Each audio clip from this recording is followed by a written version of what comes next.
Hello everybody, June here. In this very short video, we are going to make the Marie Mantle from Scroop Patterns. As you can see here, I have already cut my pieces and I am about to start putting it together. The first thing that I am going to do is make sure that I darken the side of the markings that I made in chalk earlier that didn't quite take. So on my left hand side, you can see the markings very clearly, but on the right hand they're kind of faint, and it is a kind of chalk that just falls off as you work, so I want to make sure that the markings are very clear for me to work from later. The chalk I'm using here is actually not chalk, it's a Taylor's disappearing marker, and it's not liquid, it's kind of like chalk but not quite. Now I'm putting the center backs together, right side to right side, and then I am going to pin them before taking it to the sewing machine. And to give you a little bit of context as to why I'm making this particular mantle or this mantle period is that I was going to an 18th century event in April in New York City. Can be a little hit and miss when it comes to the weather. You never quite know if it's going to be warm or if it's going to be cold, and I wanted to be sure that I wasn't going to be cold. So this is going to the sewing machine and we're going to sew 5/8 of an inch in. After the center back is sewn, of course, the next step is to press. And here I'm going to give you some tips for working with wool. I love working with wool because it is so malleable, but sometimes if you're not very careful, you can have show through on the right side. So here I'm using a seam roll, which is the part underneath where I put the fabric, and that is essential. And these white strips is what is going to prevent the show through of the seam allowances to the right side. And it's a little tricky here because I'm balancing them on a seam roll, but if you do this on a flat surface, you should have no issues at all. And again, these strips are just made from folded parchment paper, and they work really well to prevent the seams from showing through. And use a lot of steam for wool, and then for heaven's sake, use a clapper. I'm not actually pushing hard, I'm just putting the clapper on there to let the wood absorb all the moisture, and as you can see, it sets the seams beautifully.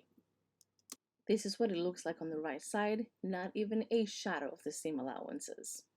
Now it is time to fold the pleats. The pattern says to fold the pleats away from the center back, but you can see here that I am folding them towards the center back, and this is because I marked my pleats on the wrong side of the fabric, so the pleats have to be sort of folded in the opposite direction from where you want them to look on the right side. So when this is turned over, it is actually, as you can see, going to look like the pleats are going away from the center back and towards the front.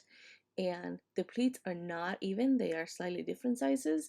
And after I have folded all the pleats and pinned them, I am going to go ahead and put this twill tape on the seams, and this is going to be covered eventually by the final ribbon, but this is giving structure to the pleats. And here I'm just basting it, and then I'm going to go ahead and take all of this to the sewing machine to make sure that it's going to be secure. And as I said, this will be covered later with a ribbon, so even if you don't want modern stitching to show on your 18th century garments, this is absolutely not going to show. And here it is all sewn. You can still see the basting stitches that I did remove, but you really don't have to because this will be covered, and that's it. Look at it, it's all nice and secure. Then the next step is to cover the neckband with a ribbon, and in this case a ribbon is serving both as a binding for the neckline but also as the actual ties for the mantle at the front. And this ribbon is, I want to say, 1.5 inches. I'm not 100% sure at this point, but what I am doing here is placing the ribbon so that half of the ribbon will be on the outside of the neckline and then the other half of the ribbon will be on the inside of the neckline. This will cover everything nicely, and of course I'm also making sure that the pleats are secure. And once all of that is pinned in place, I am just going to go ahead and stitch it from the right side first, and I'm using a whip stitch, using black because you will see more of the thread on the ribbon than you will on the actual fabric. I'm using a wool that doesn't ravel, and so I don't actually have to do anything to the hem edges, either at the bottom of the cape or at the center front, so they are left raw, as you can see here.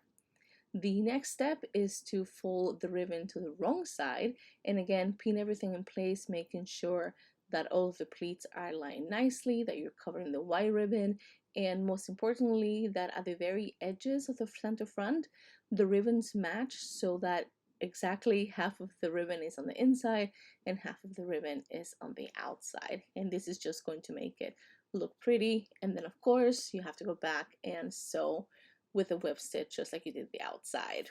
And that is it. This is the finished mantle.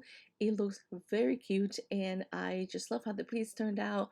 The whole thing was just perfect, and I loved not having to hem all of that. And I got a lot of compliments at my event, and I'm just untying it here. Very soft ribbon. And now I just have a quick look at the inside in a moment, and that is all that I have for you today.